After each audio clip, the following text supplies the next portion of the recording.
Ah, ah, gak nyampe-nyampe. Ah, ah, Allah. Sebagian dari kita mungkin pernah terperangkap pada suatu pilihan sulit, di mana kita dipaksa untuk memilih, melepaskan, atau tetap bertahan.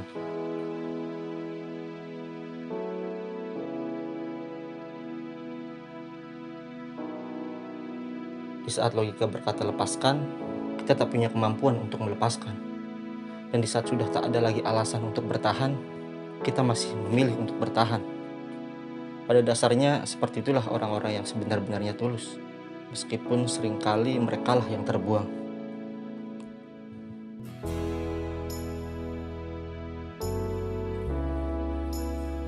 Tak berlama-lama istirahat di pos 1, kami melanjutkan perjalanan menuju pos selanjutnya dengan camp area Kandang Kidang menjadi tujuan utama transit camp kami. Sesekali gemuruh mulai terdengar, vegetasi hutan yang sebelumnya rimbun perlahan mulai berkurang, sehingga Gunung Sindoro di seberang sana sudah mulai terlihat.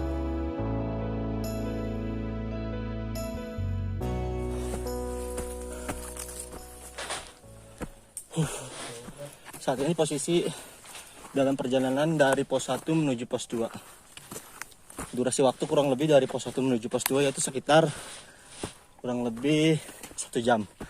1 jam lebih lah lambat-lambatnya. Mas bro, 5 langkah. Sejak memulai trekking pendakian, saya lebih sering menemani Sofyan di belakang. Posisi belakang memang menjadi areal favorit saya, karena saya bukan tipikal orang yang berjalan terburu-buru. Sehingga berada di posisi belakang adalah pilihan yang tepat. Yo coy, Gunung Sindoro lagi depan. Tapi tertutup kabut tuh. Oke.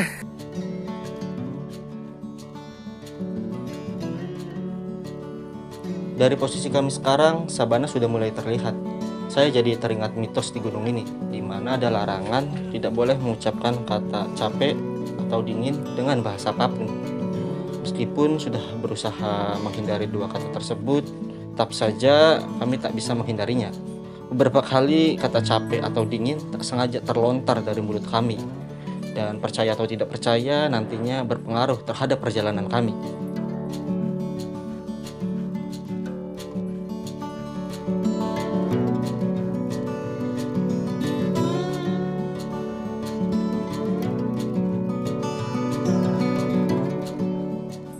Coy, dari sini view sabana udah kelihatan. Pos 2 paling tinggal setengah jaman lagi kali ya. Bener gak mas? Kira-kira setengah jaman lagi lah estimasi. Satu orang masih di belakang dan nunggu bentar. Habis itu kalau datang kita langsung cabut ke pos 2. Oke.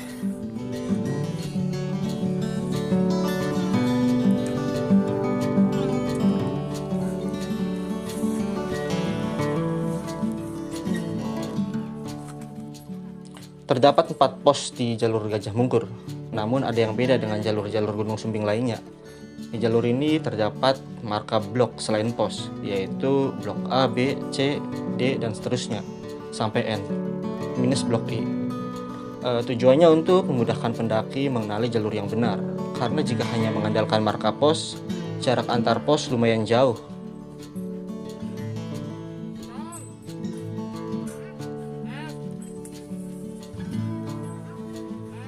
Sesekali kami melepas dahaga, meminum 1-2 teguk air, lalu kami melanjutkan perjalanan.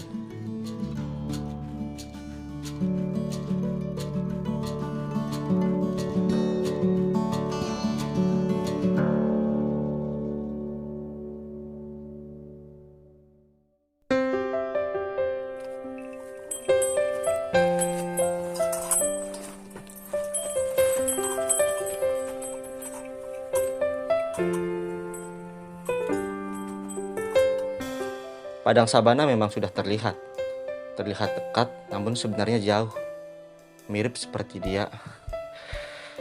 Terlalu dalam berharap, dalam pula rasa sakitnya. Terlalu berharap segera sampai padang sabana, semakin kami merasa tak kunjung sampai. Rasa-rasanya seperti sembilu yang sedang menyayat. Sampai akhirnya kami pun tiba di jalur yang dikelilingi padang sabana. Wow, terbayar sudah pengharapan yang begitu besar ini. Ditemani kabut lembut, kami istirahat sejenak. Still, dikayatin doang kan? Oke coy, sekarang udah sampai di posisi tepat sebelum pos 2. Pos 2 di belakang saya itu ada pohon. Jadi mulai dari sini karakter treknya udah berganti ya.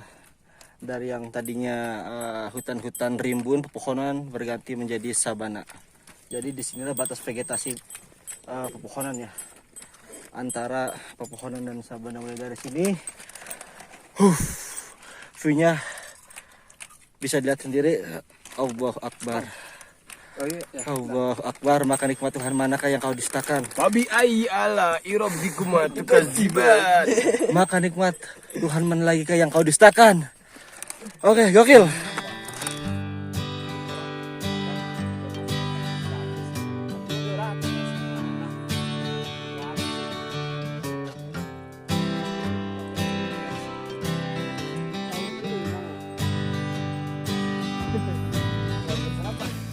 Di tempat ini kami kembali bertemu dengan rombongan pendaki asal Banten. Melepas lelah sembari menikmati kabut lembut yang meliputi padang sabana. Bertukar mengeluarkan makanan ringan, kecuali saya yang mengeluarkan makanan besar. Karena sedari tadi saya menunda makan siang.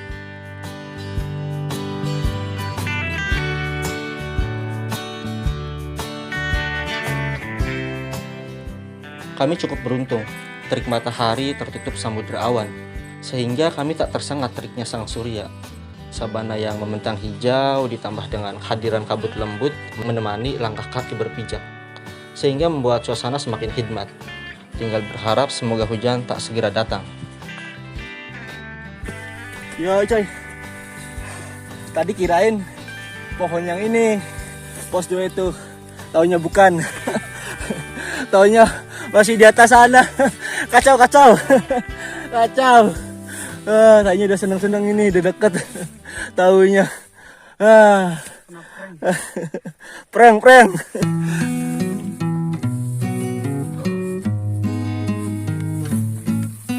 Ayo, gaskan. Gas. Yo. Ayo. Ini view-nya mantap, lurus aja. Saat istirahat di padang sabana tadi, saya sudah kepalang senang. Karena pos 2 tinggal sejengkal lagi. Tepatnya di belakang pohon yang tak begitu jauh. Akan tetapi ternyata bukan pohon itu yang dimaksud, melainkan pohon jauh di ujung sana. Kami masih harus melewati satu punggungan bukit lagi sebelum akhirnya sampai di pos 2. Dan apa yang dikhawatirkan sebelumnya benar-benar terjadi. Hujan mulai turun sebelum kami sampai transit camp.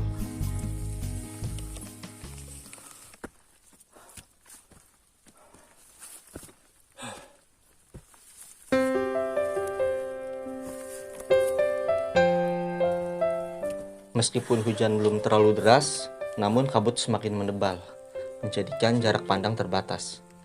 Semua rekan pendakian sudah memakai jas hujan, terkecuali saya yang masih tetap menyimpannya dalam carrier, karena masih berharap hujan segera reda, atau setidaknya tidak terlalu lebat.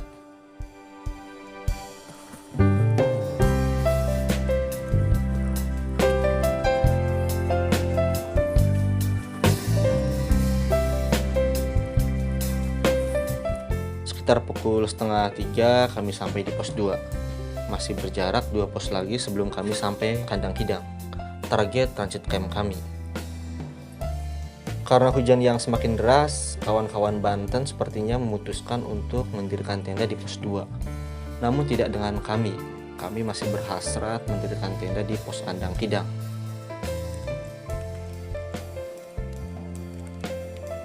Butiran embun mencipta kabut, sedang butiran cinta mencipta rindu. Kami melangkah dan terus melangkah, memotivasi diri agar terus bersemangat. Terutama Sofyan, yang dari tadi fisiknya sudah mulai terkuras. Hujan pun mulai sedikit reda, kabut tipis mengiringi langkah kaki berpijak.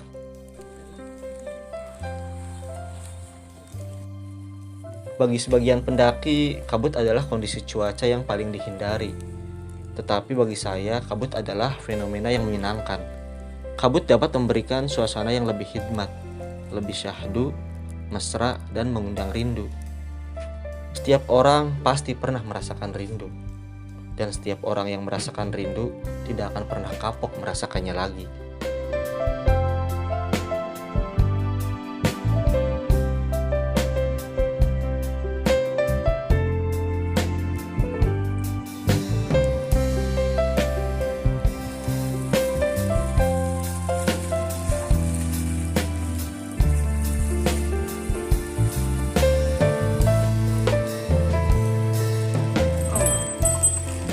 Mata air.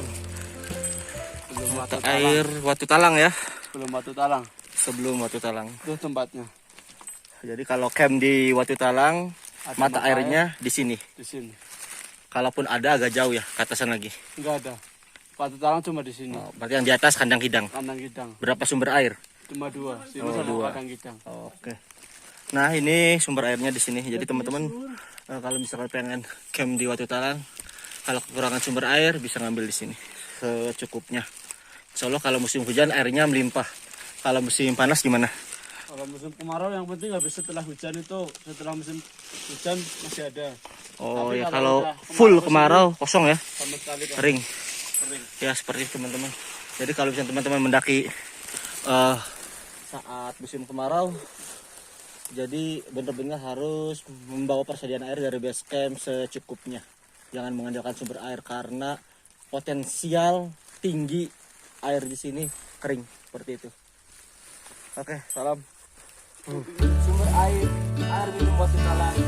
Rasanya seperti Anda menjadi ironnya.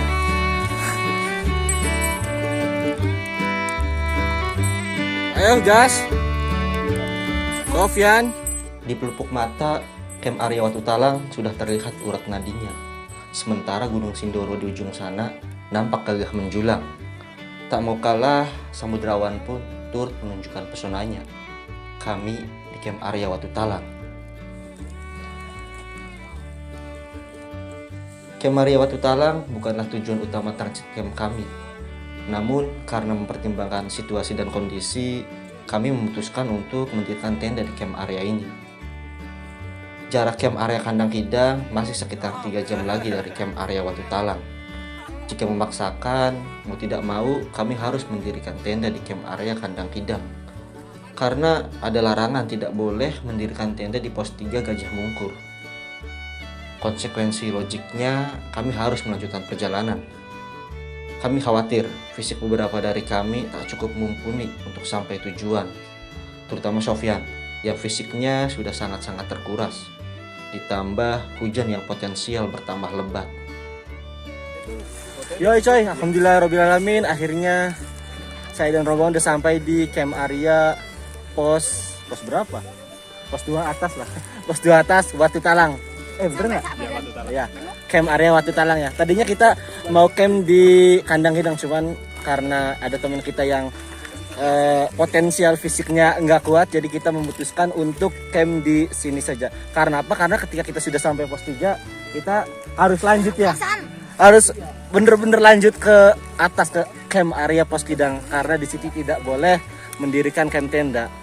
Jadi mempertimbangkan teman kita yang fisiknya agak lemah tadi ya, kita memutuskan untuk camp di gini. Jadi jangan. Rintik hujan masih setia menemani jejak langkah kami. Teringat mahakarya puisi dari seorang sastrawan Indonesia. Tak ada yang lebih tabah dari hujan bulan Juni. Dirahasiakannya rintik rindunya kepada pohon berbunga itu. Tak ada yang lebih bijak dari hujan bulan Juni. Dihapusnya jejak-jejak kakinya yang ragu-ragu di jalan itu. Tak ada yang lebih arif dari hujan bulan Juni. Dibiarkannya yang tak terucapkan diserap akar pohon bunga itu. Akan tetapi ini bukan Juni, ini Maret. Bulan Juni masih 3 bulan lagi. Aku ingin mencintaimu dengan sederhana, dengan kata yang tak sempat diucapkan kayu kepada api yang menjadikannya abu. Aku ingin mencintaimu dengan sederhana, dengan isyarat yang tak sempat disampaikan awan kepada hujan yang menjadikannya tiada. Sapardi Djoko Damono.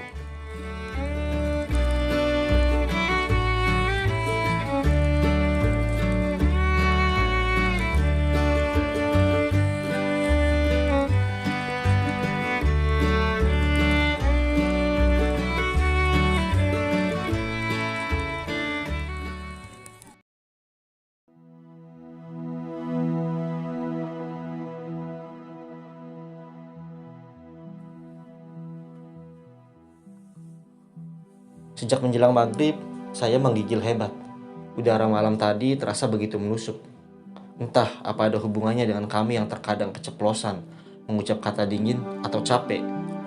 Sempat terfikir untuk tidak ikut summit attack. Namun sekitar pukul 4 pagi, saya bersyukur suhu udara sudah tak sedingin sebelumnya. Fisik juga sudah lumayan membaik. Kini kami sudah siap untuk summit attack menuju puncak Raja Wali.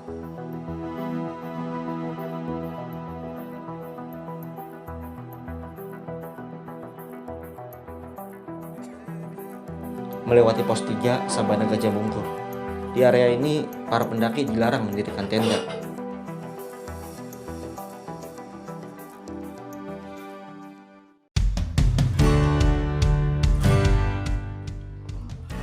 Lalu kami sampai di area Kandang Kidang, yang awalnya menjadi tujuan utama transit camp kami.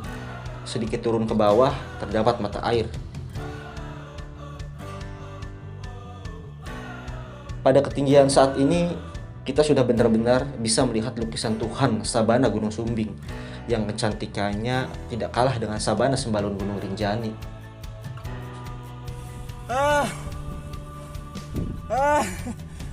Gak nyampe-nyampe.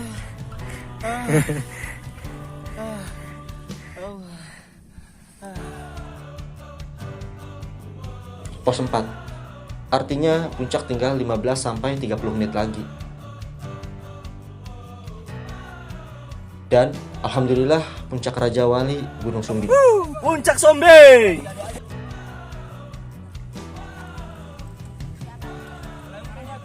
Di bulan Maret 2021 kami sampai di puncak tertinggi Gunung Sumbing.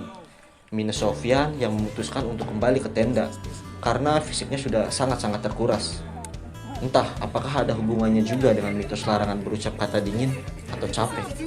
Memori eksternal kamera saya juga turut error saat summit attack, sehingga pengambilan video menjadi terbatas. Namun terlepas dari percaya atau tidaknya terhadap mitos Gunung Sumbing, kita harus tetap menghormatinya.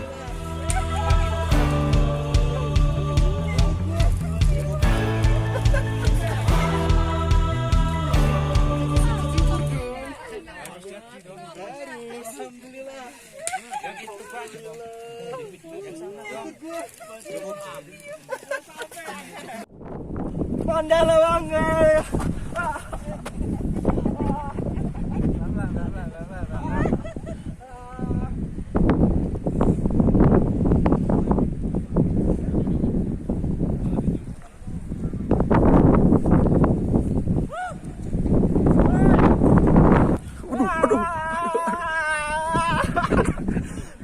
Nah,